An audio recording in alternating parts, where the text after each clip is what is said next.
Hi, my name is Charity Ridpath, and I am a working artist, which means, like many working artists, my work responsibilities change a lot throughout the year. Sometimes I am making production work for markets, sometimes I'm teaching, and sometimes I'm deep in the studio. I have goals that will take years to unfold and deadlines that show up with only weeks of turnaround. Over time, I've learned that I work better when I plan with my energy and moods instead of against them, so it can be hard to keep a regular schedule. I've also learned that digital planning just doesn't stick for me. So once I close the screen, everything I've planned just disappears. But when I write something down, it will stay with me much longer. And even looking back at old notes that I've written can help kind of jog my memory and help me see what I was thinking at the time or why I was thinking at the time. I've also tried a lot of planners and to-do lists and sticky notes and bullet journaling, and they've all had pieces that have worked for me. They also weren't very flexible, so I fell off a lot of the systems and had a hard time getting back on. So over the past 5 years, I've been slowly forming this index card system. In this video, I'll walk you through how my current system works, and it might not actually be something you want to copy, and that's totally okay. My hope is that it can at least help you start adapting a planning system for your personal needs. So at its core, the system is really just index cards and a writing utensil. I have made my own cards before, but I do prefer the colorful pre-made ones. There are about six types of cards and one big idea. The month cards act as anchors, and everything else gets placed in relationship to that as the time, and then in relation to each other to focus on energy and balance. I will plan the year all at once, usually in March, but I'll adjust as needed throughout the year. So nothing is set in stone once it's placed. So like I said, month cards are the foundation, and each month gets a full index card. These cards don't start out with anything more than just the name of the month. They are simply a timeline to plan within. But over time, I do end up adding notes directly about what worked or didn't. Like I'll say, October is too busy to teach. Don't do that. And I might not do this for every month, but when something stands out, I will write it down and keep it with that month as a note to future me who is planning the next year. Next are what I call brainstorming cards. These are index cards cut in half, and this is where uncategorized ideas live. So I usually start here when I'm thinking about what I want to work towards over the next year or even few years.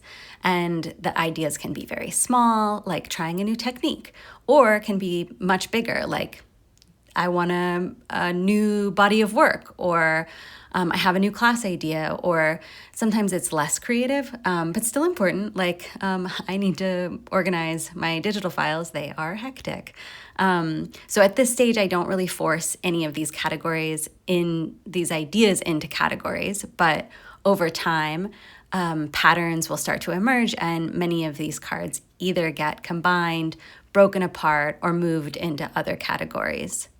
I do want to note that not everything that you add to this stack, it has to be assigned to the year ahead of you. If there are things that you want to work on that kind of keep coming up, but they aren't going to get started until the following year, you can still put them into this pile, and it becomes an idea bank for the future.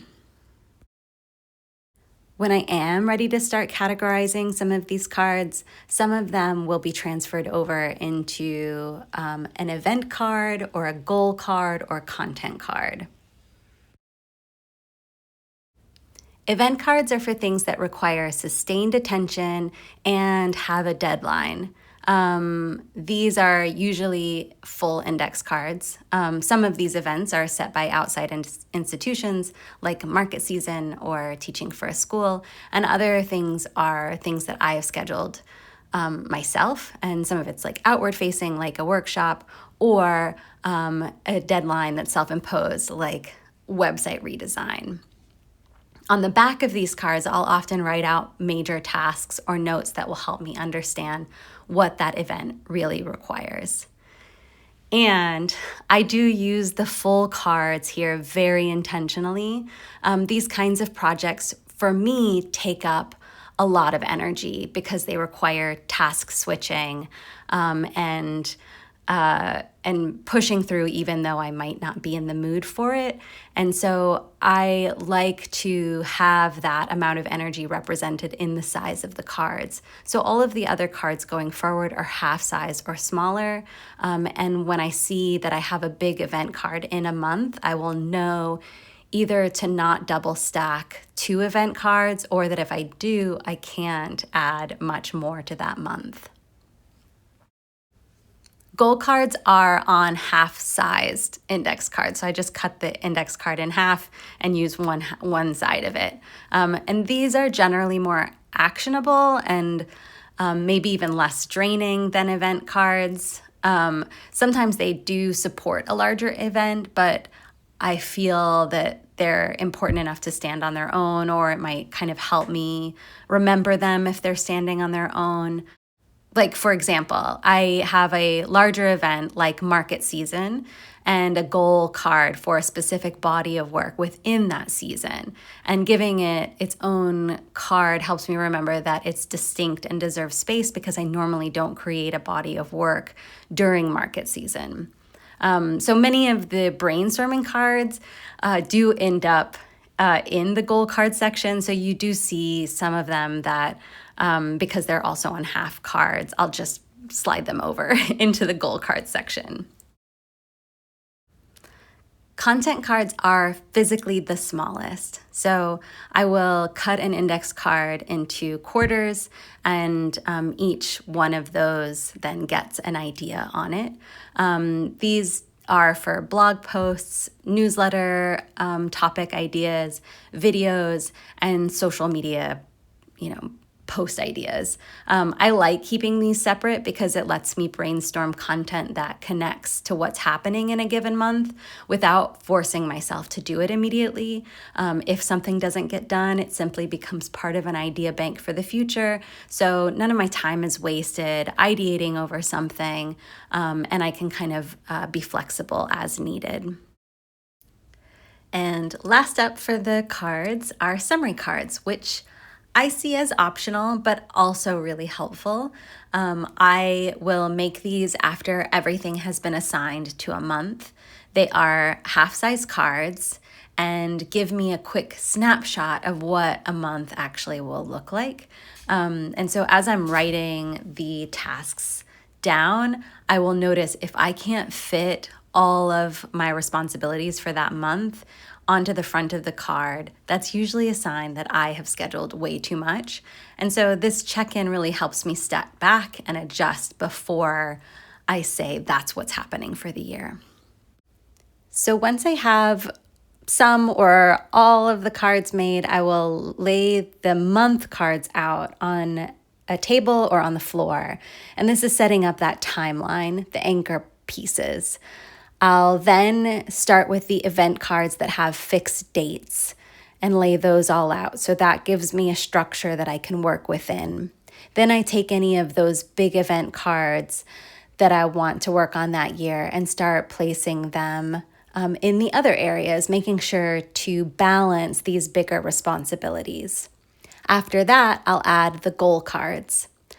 Now, I think a lot about how the actual activities will pair together. For example, if I'm doing a computer-heavy project like a website redesign, I will also schedule something more physical alongside it, like a studio clean, so I'm not stuck in the same mode all month.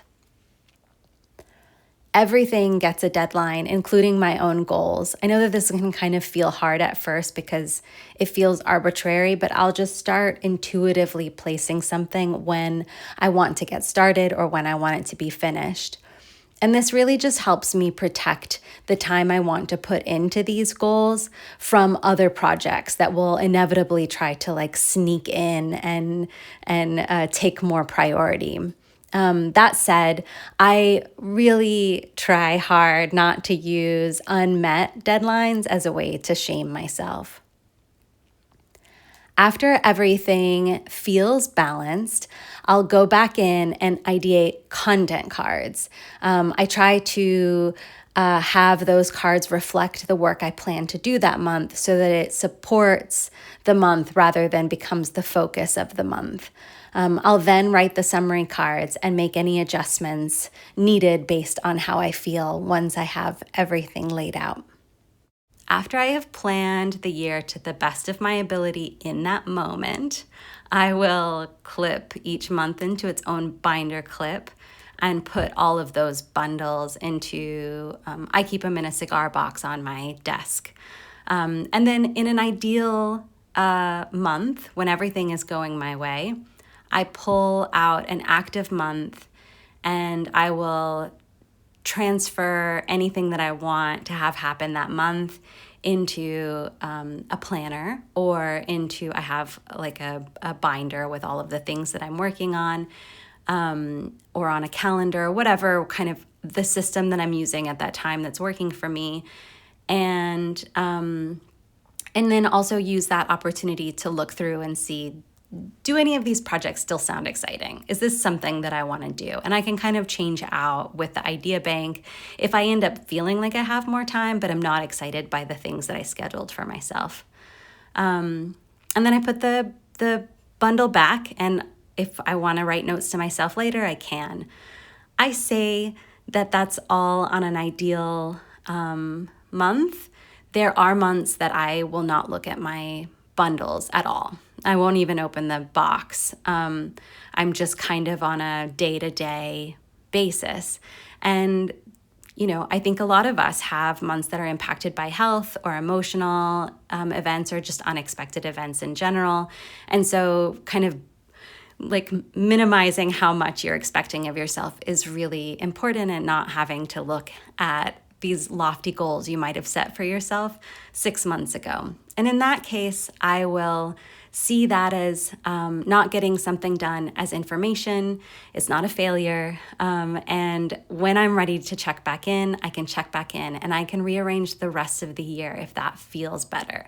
I really like the opportunity to reorganize as a way to freshen up. I don't have to just feel fresh at the beginning of the year. I can restart at any point for the rest of the year. At the end of the year, I just start the process all over again. I'll use the cards I made from the year before as a starting point. From there, I'll carry forward what still feels relevant and then let go of whatever doesn't. I think that this system works for me because of its flexibility. It helps me visualize my whole year and make plans in that year, but also allows me to pivot and change those plans as needed as other things come up. The system itself is also flexible, which I like. So it's changed over time, year to year, and I imagine it will keep changing based on my changing needs as a maker and artist. So I'm curious, was any of this helpful for you? And if you already use a planning system, what works and what doesn't? If my index card system is something that you would be interested in trying yourself, I do have a link to my website where I expand a bit on each of the cards and the system as a whole. So that's it. But thank you so much for watching.